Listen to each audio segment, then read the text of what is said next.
be the person that you call up when you're down. Wanna be the first who knows all of your deepest secrets. Can I be the one who wakes you up before you missed your ride? 'Cause I wanna be close to you, and I wanna show you something new. You gotta know, every day I got your back, yeah, you can count on me for that. So put your hand in mine, I will be there every day. When you're sick of the climb, I will make sure it's okay. I know you didn't ask for any of this, but we reach for the sky. That's for flying colors now.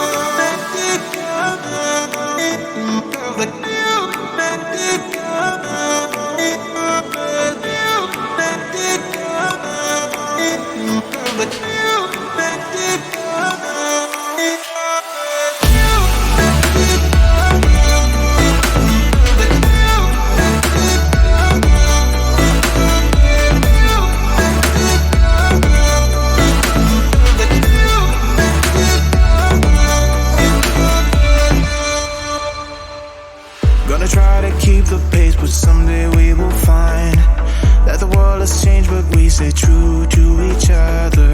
I will always be there for you whenever you need my help. I'm taking my time to be your rock. I don't ever wanna be apart.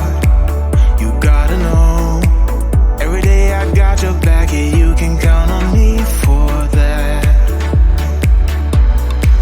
So put your hand in mine, I will be there every day.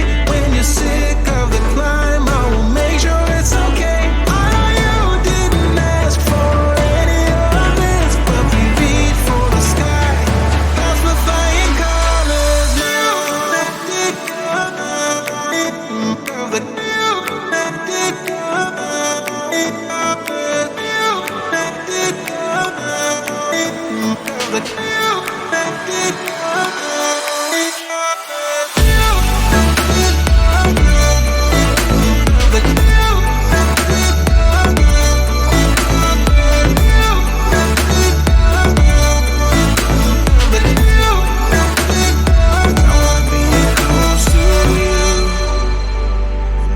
Show you something new.